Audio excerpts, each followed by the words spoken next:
Hello everyone, MFPallytime here. Welcome back to Heroes of the Storm. We're on the PTR today, and I need to move my mic. I need to get it set up. Really quick, my green screen broke when I was moving stuff out of my room, and now you get to see what my room actually looks like. There's all of my medicine that I take every day, and a moving box, and trash on the ground, and there's a door. And you guys remember these dressers if you watched the show for a long time.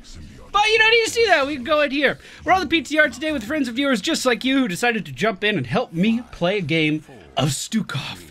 The friendly team of Stukov, Abathur, Diablo, Genji, and Stitches. The enemy team, leave me, Genji, Malfury, and Stitches, and Stukov. I walked right into that, but you know what? I probably deserved it. Keep in mind, this is on the PTR. Everything you're seeing about Stukov is subject to change, and there is no matchmaking. Whoever joined the match today wanted to be here, decided to take time out of their busy schedule to help out, and I appreciate that very much. We are going to go for Spine Launcher at level 1. In today's video, I am going to be using the build that I thought would be most effective in our theory crafting video, where we took a look at all of his talents. Now, if you did not see that video and you want to see about an hour and I think 9 minutes of me playing Stukov and trying things out, then I will put a link after this video. It'll show up in the annotations at the end if you want to watch that. Basically, Stukov's Q ability is a heal that he could put on allies and it'll bounce around a little bit. His W ability is a skill shot slow on an enemy player that does that. The slow gets more intense over time, and they do take a little bit of damage. And then Stukov's E ability is a silence that he can throw out on enemy players to, well, basically, it's a skill shot in an area. And you sit there and you channel it the entire time, so you are very susceptible to stuns and interrupts and things like that. Not sure why it canceled there at all, but it did. And then your trait has some really nice synergy with everything else that you're doing. Your trait detonates the two viruses that you have. So the healing virus and the damaging virus, you can then detonate and get a lot of healing out of those. It's difficult to see what his mana, like, if he's going to have mana problems, it's difficult to gauge that on the PTR. Specifically in try mode when I do those videos. But it seems like it's fine. I'm a little worried about our team's damage, but, you know, maybe it'll be okay. The talent that we picked up at level 1 takes Stukov's auto attack and turns it into a ranged auto attack. By default, he is melee. And now whenever we auto attack something, we are going to slow them down. Now at this level range, we are going to go for biotic armor. And this is going to give 50 physical armor to anyone on the friendly team that I hit first with our Q ability. So only that initial target that I hit. But the heal over time will still spread and will still, you know, help us stay alive. It's still pretty good. Still pretty good. So Yukimaru's here. We can give him physical armor. Now, of course, that isn't particularly useful versus a Li Ming, but we can then detonate that healing virus to keep him alive a little bit more. We are going to have to throw a silence out here. I think, I'm, again, not sure why that was interrupted. I only hit the button one time. Maybe that's a bit of a bug that we're running into on the PTR today. But we always want to make sure to detonate our heals. Now, there is supposedly a bug for Stukov right now where he's getting more out of that burst heal than he should be. We need to make sure we dodge this hook, wherever it may be. So, apparently, the level 7 talent where you get 50% more, or is that here? Yeah, it's a level 4 talent, actually. Apparently, that's just active all the time. Yeah, maybe I was hitting E twice. Maybe that was interrupting it, so we need to have very deliberate key presses there by the looks of things. Pretty good gank coming out from the enemy team. Good hook into some roots, but again, that armor is going to make me pretty indestructible, and the fact that I could detonate that whenever I want to is, and get that extra burst healing. He's going to be pretty hard to gank. He's incredibly tanky. Now, I'm a little worried about Stukov's damage output if you do go for this ranged auto attack build, but I'm hoping the utility will kind of pay off, because it should make him a lot better. All right, we'll just go ahead and throw this heal out. You can see it bounce to everybody, and then we can go ahead and detonate it. You want to have as many viruses out as possible at the time of detonation, so I made sure to throw out my W ability when I went for the bio kill switch to make sure that we could do some extra damage to that Genji and have numbers in this team fight. Now what we're going to do is picked up targeted this word that I don't know how to say. And what this is gonna do is lower the cooldown of our biotic kill switch as long as we have our W ability active on only one member of the enemy team. So you can see they grouped up there, and we hit both Li Ming and Malfurion. God, look at that burst healing. That's insane. We hit both of those guys, but in a situation like this, we only have a 5-second cooldown on our detonation, which means that we could do that ridiculous burst healing of Stukov's all of the fucking time. Like an insane amount of burst healing. I was hoping for a little bit more of a heal there. But we'll go ahead and detonate that and get Diablo healed back up. So the friendly team is 2 levels ahead. We do have Abathur pushing down in the bottom lane. But of course, the enemy team, they're pretty scary. So right here, you could see... Actually, I can't detonate it yet, but if I could, you would see it, that our detonation cooldown went from 16 seconds to 5, which is pretty insane. So again, all we need to do is hit stitches, then spread this out as much as possible. I think I was a little late on the detonation there. Some feedback I would give to Blizzard is it's extremely hard to see your... Oh god, that's clunky. Extremely hard to see your virus if the enemy team also has a Stukov. So for instance, I had the slowing virus on that Stitches, but I couldn't tell what the duration was, and I was trying to time it to lower the cooldown on this. But because of the green circle that was already there, keep in mind I am colorblind to specifically light green, it made it really difficult. We do need to worry about our positioning here. We'd come in and silence Stitches so he can't heal. Do a little bit of damage. I do not have a heal for our Stitches just yet. There we go. And we'll go ahead and detonate that. So this honestly feels a lot like playing an Affliction Warlock in World of Warcraft. You need to make sure all of your dots and your, in this case, HotS as well, are going out to the right place to make yourself like a lean, mean killing machine. We are going to pick up a kill on Malfurion here. We'll also slow down this guy. If I got in position a little bit faster, I could have pushed him into the wall. We did... Fuck! I was going to help our Genji. I wanted to get in range, and then I realized it was an Abathur copy of Genji. So I just kind of died to the tower. Let's blur that out. That didn't happen. We'll just cut after that. That didn't happen. Our heroic ability that we picked up, this is Massive Shove. And what this bad boy is going to do is we shoot out a skill shot, and it's in this range, so pretty sizable range. And if we impact a target, they will continue to fly backwards as long as they can until they hit some impassable terrain. So let's see if we hit Li Ming right here. She'll move all the way back to this wall and impact it. If we hit Li Ming right here, she'll move all the way back to this fort and impact it. This allows you to basically pinpoint someone you want to move out of a fight and keep them out of that fight for a long period of time. Seems pretty strong, man. Seems pretty good. We have our W out on just Genji, which means we get a lower cooldown on our detonation, so we'll go ahead and do that. I was moved out of the fight there shortly by their Stukov, but I think we're going to be okay. Let's give ourselves a little bit of armor, slow down that Genji, and once again, detonate that healing for massive effect. We'll go ahead and push back the Stitches into that wall there, keep him out of this fight, and maybe pick up a kill on their Genji. Yes, we do. Now we want that out on Genji. We want to slow down Stitches. I did miss the slow, but I don't think it matters that much. And let's just silence the Stukov and try to stop him from doing anything. If he steps into that area on the ground, he is going to be silenced. We need to get our slow off on him. Unfortunately, I missed, but we can go ahead.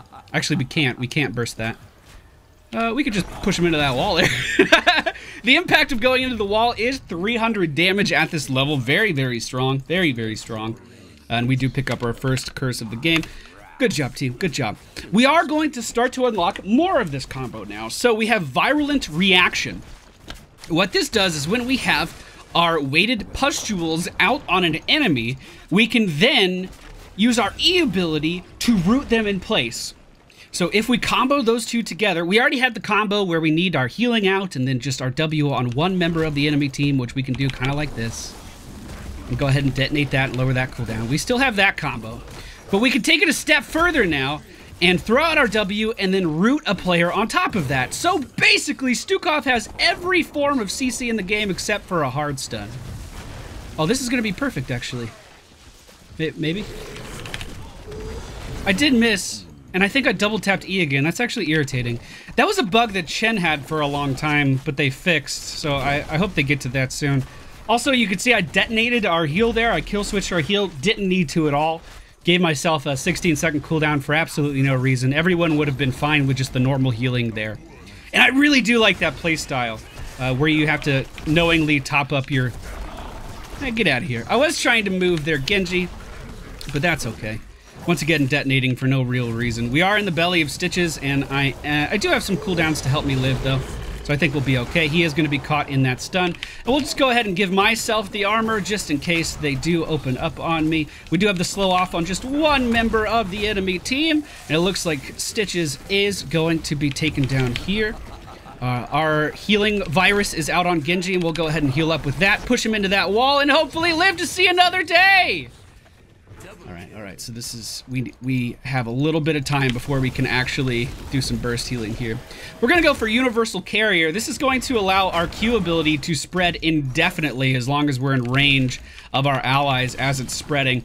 So we could just keep that bouncing around. You'll see every single one of our allies is going to be healed. Unfortunately, I did miss my, I mean, we could just kill him, right?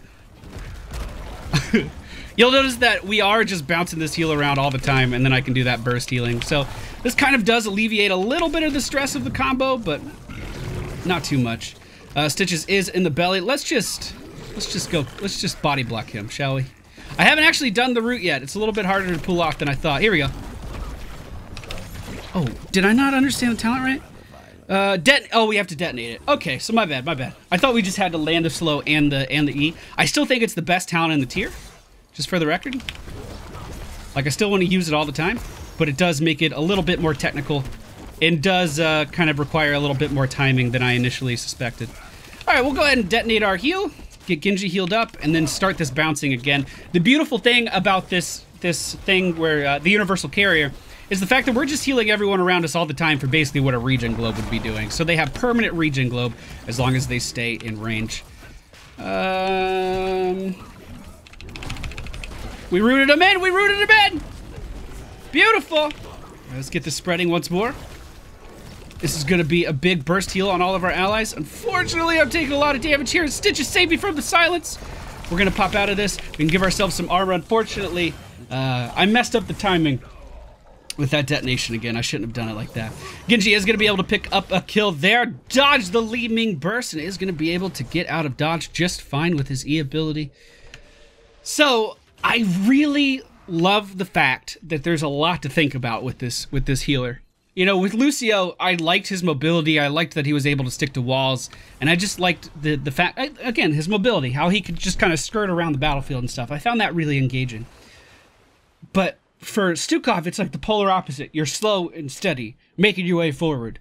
You have to land combos as if you were a Kerrigan. You have to land combos as if you were an Alarak, again, with this particular build. And you constantly have to be managing your cooldowns. I think more so than most healers because you're relying on multiple cooldowns in order to get the most effectiveness out of this particular build. I think it's really fucking interesting. Now, I do have some other ideas for builds that we are going to be showing on the channel this week as well. For instance, I think there's a lot of potential in his E ability. I think there's a lot of potential in blinding your adversaries with a purely focused Q build. I think both of those could be really good. We just need to stay next to Stitches here. Unfortunately, we got a little too far out of range. That's okay. Diablo's getting his camp. Looks like he's going to be just fine, and we're going to be fighting over another curse here. We are 3 levels up versus the enemy team. We'll just go ahead and keep that out. So I'm just going to test this really quick. I hit my E ability twice intentionally there. So I guess I'm just canceling it right away. I think that's what I was doing. Let's just keep this bouncing. They are moving in force now. Uh-oh. Uh-oh, team. We should be okay. I haven't detonated my heal in a while or anything. So we'll go ahead and do that now. Unfortunately, I didn't quite land my W ability like I thought I was going to, but I'm able to keep everyone alive, no problem. I think the slow is out on somebody. Like I said, it's really fucking hard to tell who the slow is actually out on. I can detonate this heal that's on everybody in just a second. Unfortunately, we did lose our Genji. Actually, yeah, we only lost Genji. I thought it was a little bit worse. Unfortunately, Genji is a lot of our damage, though. Wait, did Diablo just died as well. That's okay. The enemy team was able to get boss. We did just ignore it and continue to push. They only have Stitches alive right now, so I think we can continue to ignore this boss, and it's going to be just fine. Let's get this heal spreading off to everybody. Stitch is a little too far away, but we can keep this bouncing in between us and definitely keep that healing me up. I just need to stay near him. I love that. It's so cool. All right, let's go push. We can push that. We can do that just fine. Actually, maybe not. The rest of the enemy team is going to be popping up right now. So in try mode, I did underestimate how hard the W ability would be to land. It is a pretty slow projectile. It is a very slow projectile. And it's kind of deceptive how close you need to be to your allies in order to keep this thing bouncing. But I think you only need to be close to one ally. So, oh, I am rooted in that, actually. All right, we'll come back. We'll heal Yuki up just a little bit. Go ahead and detonate that blade. And push this Genji back because I don't want to deal with this bullshit. Now our Genji is here on the battlefield. Let's throw the heal out to myself, bounce it over to this Diablo, and then try to get in range of our Genji to heal him up. Once again, I did miss the W. That's deceptively hard to land. But I do have another heal in just a moment for everybody, healing us all up to full. Now, I am going to go for when push comes to shove. I am not shy about the fact that I hate every single one of his level 20 options. I think they're all really bad. We'll just go ahead and silence the Stitches as he's running away. Nicely done. And the heal over time is still ticking away here. Yeah, that's going to take some getting used to. That's definitely going to take some getting used to. Genji on the enemy team saying that healing is insane. I mean, I agree with him, but keep in mind that the healing amount for Stukov supposedly is bugged right now. So that may be worth mentioning. Let's go ahead and detonate that heal. I don't think we'll have too much incoming damage for a moment, so... I say that as our Genji dives in and gets bursted down. I need to put the healing virus on me. Unfortunately, we did lose our Genji again, and we're not really focusing the core here. Get away. Get back. Don't know me like that. We didn't do much with that curse at all, unfortunately. We just need to stay in range of Diablo here. And of course, when I don't want to land it on two people, I do. Silencing Genji here means he can't use his ult on me and he's forced to reposition. We do have physical armor. Will it be enough? No. No, we gotta go in as a team. We gotta. We only have one damage dealer.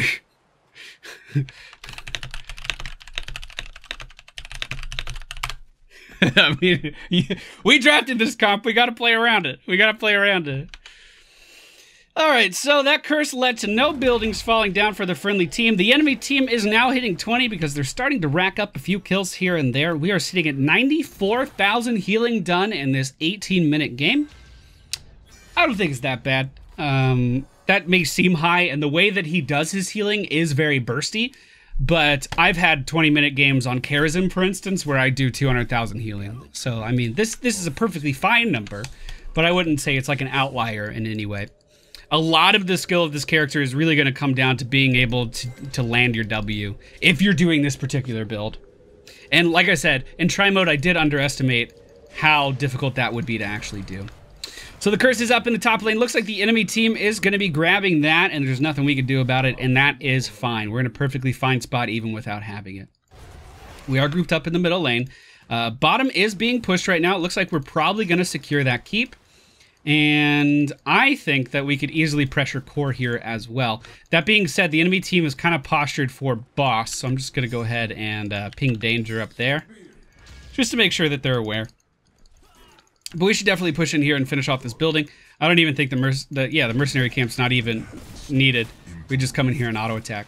So with our universal carrier talent, we do reduce the healing of this thing that jumps around by, what is it, 90? It's a lot. 60%. And with our level 1 talent, we are reducing the auto attack damage that we deal in favor of having it be a ranged auto attack by a lot. But as you can see, we're still able to do damage just fine. That doesn't change. We're still able to just completely own people. All right, let's drop the silence here. Unfortunately, I think we're dead. Diablo going in way too deep there. The pathogen got out of range. I wasn't able to detonate it, and we're just being ripped apart here by that Genji. Going in hard with the Dragon Blade. I think we may lose the game because of that. That boss is pushing the top lane completely uncontested. It does have a wall to go through and an Abathur protecting that wall. They are going to be grabbing the curse here, though. So we are going to have to defend the base pretty hard. Pretty damn hard. You'll notice that Stukov, with his Q ability, operates a lot in regards to like how Lucio does, where you need everyone to be around you, otherwise they're not getting the full effect. And I need to be focusing on making sure I get the combo to reduce the cooldown of our biotic kill switch. But we are losing top right now. I think we lost the game. Actually, Genji's not pushing. He's still getting that curse. So they don't have all of their firepower here. In fact, they don't even have Li Ming there. But yeah, it's not looking too good. It's not looking too good, team. Diablo needs to get in there and use APOC as fast as possible. Unfortunately, it is on cooldown. The core is starting to take damage now. Alright, we'll just go ahead and biotic kill switch right away. The boss is on the core. It is taking it down, and we're in the belly of the beast.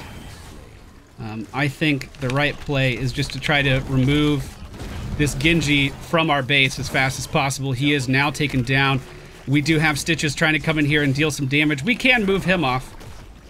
Just push him over there and buy ourselves a little bit of time. The core is at 24%, so it's not doing too well. But I think we held the line. There we go. It's spread enough. We're able to do our burst healing.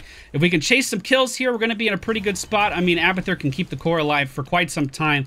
I don't think he went mule or anything, but that shield in his top hat can really mitigate a lot of that damage. Genji is going in with the top hat, and he is going to secure a kill. This means everyone on the enemy team is dead, and we can go in for the core now. Let's just go ahead and do a little burst healing, get Genji back up to full health. And I think we're going to be A-okay, team. I think we brought it back. So pretty close game here on the PTR. As I mentioned, these are just viewers. There was no matchmaking coming into play here, so you never really know what you're going to get, but pretty competitive. I would say that, I'm just reiterating myself. I've said it a few times now, but I would say that this build is a little bit harder than I gave it credit. And landing that combo may not be as feasible as I thought it would be. Simply because the travel speed of that projectile on your W is so damn slow that it's going to be difficult to pull off on a relatively regular basis. At least while I'm still learning. Maybe once we get used to the projectile speed, it won't be as hard. Kind of feels like the Dahaka tongue for me, because the projectile is so slow, it feels like there's a delay on it at the end.